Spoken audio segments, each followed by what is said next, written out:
Kimlə asılı olmayaraq sən dövlət idarəsində olursan, elə ən birinci dövlətə xəyanət edirlər onlar. Ona görə ki, sən bir Azərbaycan vətəndaşın şər atırsan, orada otura-otura. Sənin övladın, ailən, səni dünya gətirən ana, səni dünya gətirib ki, sən insanları şəriyəsən. Sən bu vəzifəni təyin ediblər ki, sən işə şərt mənim oğlumla getmir ha. Minlərlə mənim oğlum kimi övladlar var. Gələn şeydir ki, güya baxılır, iş məhkəməyə gedilibdir, yalanla gedir. Hamısı qurma şeylədir. Bütün sənədlər var da, bütün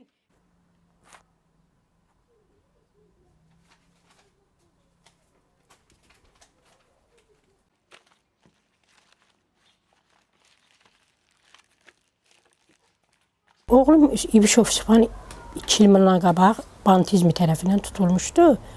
Heç bir əsas olmadan. Elə evdə yatmışdı, saat 4 radələr olardı. Gördüm ki, kimsə buna zəng elədi. Dedi, Sübhan, gəl şey eləyək. Gəl çay içək, Dünya Marketin üstündə. Bu da dedi ki, yorluğam şeydir. Bax, birazdan gələrəm. Dedi, indi düş gəl də, gəl. Oğlum düşüb gedəndən sonra o çıxıblar Dünya Marketin üstündə dostu ilə. Oturub çay içən yerdə bantizmdən 4 dənə maşın, qrajdan formada hamısı qalxıb yuxarı kameranı götürüblər birinci. Dünya Marketin üstündə kameranı götürüb. Oğlumu sonra qolun yıxıb yerə bu qolun qandalayıb götürüblər. Yolda da oğlumun boynuna, yumruqla zadına, yanında da dostlar var. Başına gözünə yumruqla döyüblər. Döyəndə şey deyiblər ki, oğluma deyiblər, cibinə belə narkotika qoyublar. Deyib ki, bu səni qutaracaq. Bu səni qutaracaq deyibdi. Aparırlar, bantizm yaparıblar. Bantizmdə də ağır işgəncələr verirlər. Məni anlatdılar ki, buraxacağıq. Sonra buraxmadılar. 230 istintaqa getdik. 234-cü ilə satış məqsədi kimi qoydular qabağına. Güya yolun qırağında kimlənsə güya nəysə alıb yalanla yerə. Amma əslində bu uşaq heç siqaret çəkmir. Özündən az yaşlı uşaqlar, şeylər olana imkan vermirdi ki, ana az yazıqdır, valideynləri az yazıqdır, uzaq durun bu şeylərdən. Ağır cinayətlərə 2 il bundan qabaq, harca 2 il bundan 6 il oxudular, iş getdi apellyasiya məhkəməsinə. Bir insanın günahı olmayan, narkotik nədir bilməyən bir insanı, narkotik əleyhinə olan bir insanı sən nətər şərif tuta biləsən? Sən o dövlətin idarəsində oturasan, insan, məsəl üçün, dövlət məmurlardır. İnsanların, vətəndaşları onlar elə qəbul olun, düzgün, cəmaatı elə eləyiblər ki, nətər, aciz vəziyyətdə qoyublar. Bilmirsən ki, kimin qapısını döyüb, nə söz deyəsən. Ali məhkəməyə getdi, düzdür, orada cinayət kollegiyasının sədrin yanında oldum. Olduğu kimi ona mən danışdım ki, belədir. Dedi, anam, narahat olmayın, iş obyektiv gedəcək. Sonra getdi, neysə, iş gəldi, qaytardılar apellyasiya məhkəməsinə ki, bəraətinə baxılsın. Apellyasiya məhkəməsində oğluma bəraət verdilər. Birinci dəfə. Bəraət verdilər, maddi mənəvi vurulan ziyan ödənməlidir. Mən bantizmiyə qarşı təzminat davası açdım. Təzminat davası açdım 100.000. Bunu da Nəsim rayon məhkəməsi 24.200 təsdiq elədi.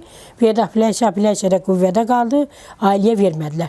Təzminat alandan sonra 6 ay keçəndən sonra bunlar bildi ki, mən təzminat davası açdım. Oğlumu təkrarən evdə dostunun atası Çapayevdən çağırdı ki, bəs iftar süfrəsi verirəm ki, 50 qəplik çay evinə. 13 aydır.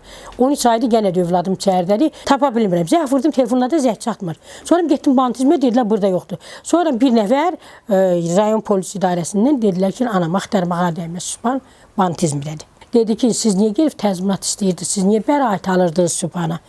Mən dedim, təzminatı, bəraəti mən almamışam. Bəraəti verən ali məhkəmədir, apellyasiya məhkəmədir, dövlət qurumlarıdır. Mən kiməsə bəraət verəm. İşi yenə də ağır cinayətlər məhkəməsində prokuror 11 il 9 ay iş oxudu. Zəng elədi bir gün mama, səndən bir xahiş eləyərəm. Dedi, bir uşaq var, anası yanına gəlmir, çadır qaçqın şəhərgilində yaşayır. Dedi, anası yanına gəlmir, o da özünü öldürür. Mama, daimi göndərə bilərsən, adresi desin, daimi göndər onlara. O qardaşım getdi Sabirabadda onların qaçqınların qalan yerdə getib görüb ağır vəziyyətdə yaşayırlar. O biri qardaşı da xəstədir, ana da heç çörək pulu yox, telefonu yox ananın. Sonra qardaşım mənlə danışdı, telefondan ki, vəziyyət budur, telefonu da yoxdur. Ona görə oğlu ilə danışa bilmir.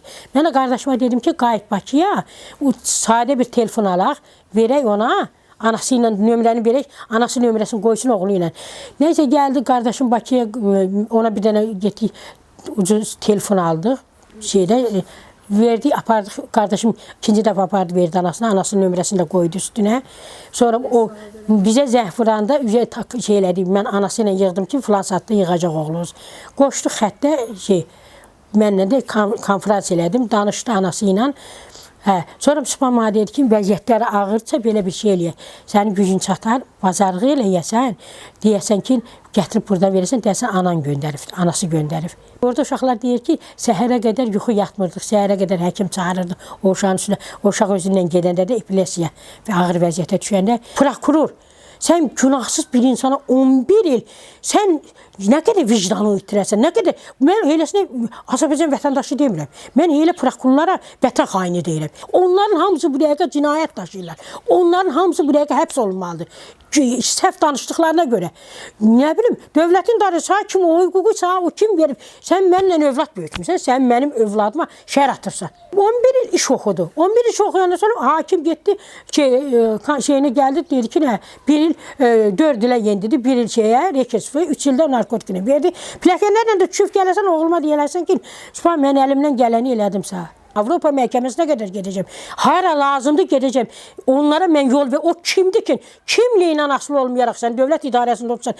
Elə ən birinci dövlətə xəyanət edirlər onlar. Ona görə ki, sən bir Azərbaycan vətəndaşın şər atırsan. Orada otura-otura. Sənin övladın, ailən, səni dünya gətirən ana səni dünya gətirib ki, sən insanları şəriyəsən. Sən bu vəzifəni təyin ediblər ki, sən şərt mənim oğlumla getmir ha. Minlərlə mənim oğlum kimi övladlar var. Prezident administrasiyasında olmuşam. Daxili İşlər Nazirliyində olmuşam. Baş prokurorluqlarda dəfələrlə olmuşam. Hər Milli Məclisdə olmuşam. Hər bir yerə getmişəm, hər bir yerə. Elə bir günə ki, nə tərdi? Heç bir dövlət idarəsi işləmir. Heç birisi. Oturublar, bəyxan kimi yaşayırlar. Yerdə qalanda kim ölür, ölsün.